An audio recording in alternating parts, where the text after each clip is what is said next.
Bonjour à tous et bienvenue sur votre chaîne GameSpot FM. Aujourd'hui, je vous propose le test de eFootball Kickoff sur Switch 2. Alors, est-ce le retour de Konami dans le match ? Pendant des années, deux noms ont dominé le football virtuel. D'un côté FIFA, de l'autre PES. Une rivalité mythique, une guerre de licence, une guerre de gameplay. Et pour beaucoup de joueurs, PES représentait le football dans sa forme la plus pure, plus technique, plus réaliste, plus exigeant. Puis est arrivé eFootball, un changement de nom, un nouveau modèle économique et surtout un lancement extrêmement compliqué.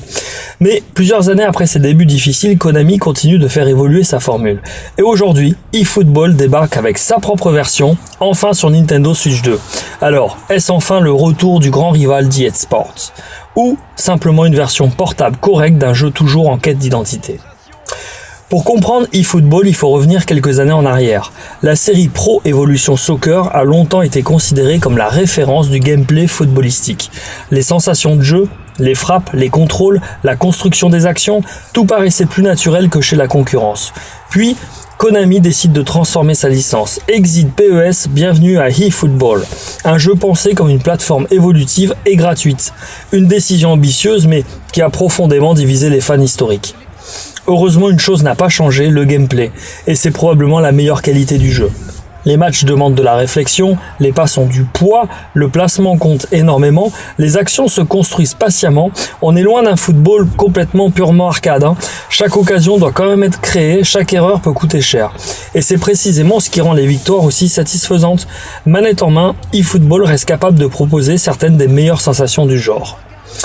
Après, il faut être honnête, eFootball est avant tout pensé pour les joueurs compétitifs. Le cœur de l'expérience repose sur les matchs en ligne, la progression de son équipe, les événements saisonniers et l'affrontement contre d'autres joueurs. C'est là que le jeu révèle son véritable potentiel. Les sensations sont excellentes, les matchs deviennent tendus, chaque détail compte. En revanche, les amateurs de contenu solo risquent de rester sur leur faim. Parce que c'est probablement le principal défaut du titre. Les modes annexes paraissent toujours secondaires. On retrouve bien quelques activités, quelques défis, quelques événements, mais difficile de rivaliser avec les modes carrière ou les expériences solo plus riches proposées ailleurs. Tout semble conçu pour amener le joueur vers la compétition en ligne. Et selon votre profil, cela peut être soit une qualité, soit une frustration en fait. La bonne surprise concerne cette adaptation Switch 2.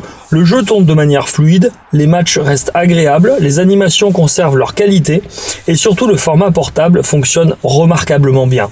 Pouvoir lancer quelques matchs rapides n'importe où apporte un vrai confort. Certes, quelques concessions visuelles existent face aux versions les plus puissantes, mais l'essentiel est préservé. Et dans un jeu de football, c'est probablement ce qui compte le plus, c'est le gameplay. Visuellement, eFootball reste correct, les modélisations sont convaincantes, les animations restent crédibles, les stats font le travail, mais on sent que le moteur commence à montrer quelques limites. L'ensemble manque parfois de spectaculaire, et certains concurrents proposent aujourd'hui une mise en scène beaucoup plus impressionnante. Ça reste agréable à regarder, simplement moins marquant qu'autrefois.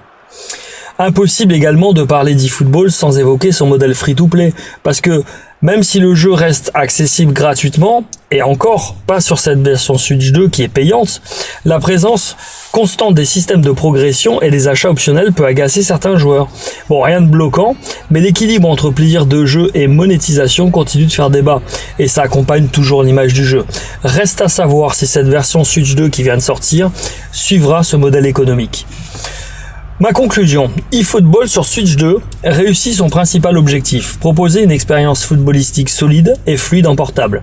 Le gameplay reste son immense point fort, les sensations de jeu sont excellentes et les amateurs de compétition trouveront ici un terrain de jeu particulièrement efficace. En revanche, le contenu solo limité et une formule parfois trop focalisée sur l'aspect en ligne empêchent le jeu de retrouver totalement le prestige de l'époque PES. Ma note finale pour eFootball sur Nintendo Switch 2, 14 sur 20. Un jeu de football techniquement solide et toujours aussi agréable manette en main, mais qui continue de privilégier les compétiteurs au détriment des joueurs en quête d'une expérience plus complète. Merci à tous d'avoir regardé cette vidéo et dites-moi en commentaire, vous êtes plutôt un ancien fan de PES ou un joueur fidèle de FIFA? Ça, c'est toujours le gros débat. Et surtout, qui remportera votre prochain championnat? Allez, à très vite pour un prochain test. Si vous avez aimé cette vidéo, n'oubliez pas de vous abonner, de liker et on se retrouve très vite. Salut, salut!